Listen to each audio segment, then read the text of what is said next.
In Old Compton Street, Soho, the focal point of London's gay community, a bomb ripped apart the Admiral Duncan pub. It was an event that was to take homophobic violence to a new and unprecedented level. For years, Soho has been at the heart of London's gay community, a place where people feel free to be who they are. But 5 weeks ago, that sense of peace was shattered. A nail bomb went off tonight in a crowded pub in central London. The device exploded around 6:30.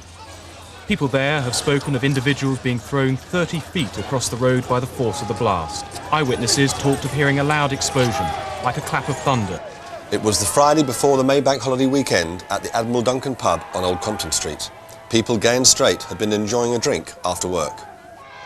The manager of the Admiral Duncan, Mark Taylor, was at the centre of the blast. He's just come out of hospital after 2 operations.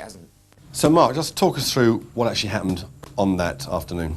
It was starting to get busy. It could have been a lot busier, to be quite honest, but it was getting that way. It was that sort of time, 6 o'clock-ish.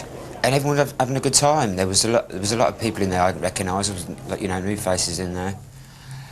And then somebody recognised, one of the bar staff recognised the package. And I said, look, I don't think this is a hoax. I think it's like the real thing. I went back round to see what colour the bag was and the make of the bag and everything to inform the police, and that's it went. He had burns to half his body, a nail in his elbow, and a shard of metal the size of a tennis ball in his right calf. It's like I must have been 3 foot away from it. I went straight down on it. Right. And I just thought, that's it, I've gone, I'm dead. Everything was just black. For other survivors, the memories are just as vivid. Sounded like a thunderclap, but it obviously wasn't. It was like a film set from a war film. I couldn't quite believe what I was seeing. Afterwards, there was just the eerie silence. The smoke coming out the pub, people crawling out the pub, and just tried to run in. It was really difficult to breathe, and I thought, well, just think and get them out, because if I couldn't breathe, the people that were still in there couldn't breathe. And then I could see just smoke and the horrible sulphur smell, and people screaming, people saying, get out. My assistant manager was screaming for people to get out the pub. It was chaos.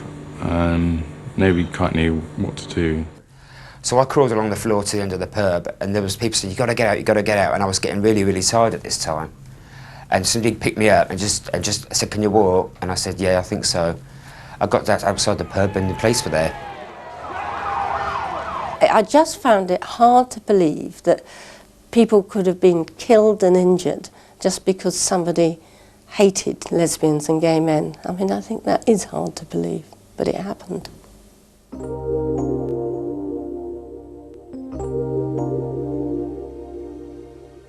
It was the biggest single act of homophobia in British history. 3 people were killed and more than 70 injured. Several of them are still in hospital. The immediate response to the bombing was massive. In Soho, there were tributes and vigils. There were messages from the Queen, Tony Blair, and a visit from Prince Charles, who offered some hope for the future. It also helps to bring people together in a remarkable way, despite all these terrible tragedies.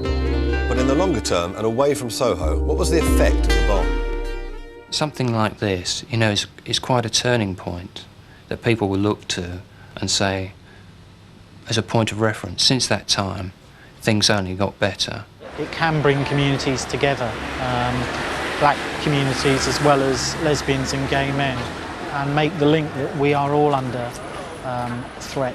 I hope the more lasting response will be that people realise that there is this sort of prejudice and hatred, and everybody, not just us, everybody's got to do something about it. Meanwhile, for the victims of this attack, the struggle goes on. I still have nightmares about, in fact I still wake up in the middle of the night thinking I've got glass in my back.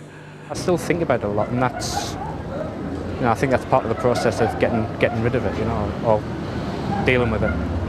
Did you learn anything about yourself after that explosion? Anything that you didn't know before? It was that close to me, and I survived it, and I've recovered so well. It's like, it's given me a lot of strength. It's made me a lot of a stronger person. And I'm much more spontaneous about experiencing things rather than worrying about things. I just want to get back to the pub. You know, it's my baby, and I'm trying to encourage the staff. All the staff are coming back, which I think is absolutely fabulous. You know. And Mark plans to be back behind the bar for the reopening on July the 2nd. For the bar, I didn't seem to have any goal, and I didn't seem to know what I wanted in life. Now this is gonna make me really strong, and in 15 years' time I'm gonna own Old Compton Street, hopefully. We'd really like to say a very special thank you to everyone who took part in that film. Reliving such horrific memories can't have been easy. And we'd also like to wish Mark Taylor the very best in his continuing recovery. It was great to see how strong his spirit is. Over to you, Rana.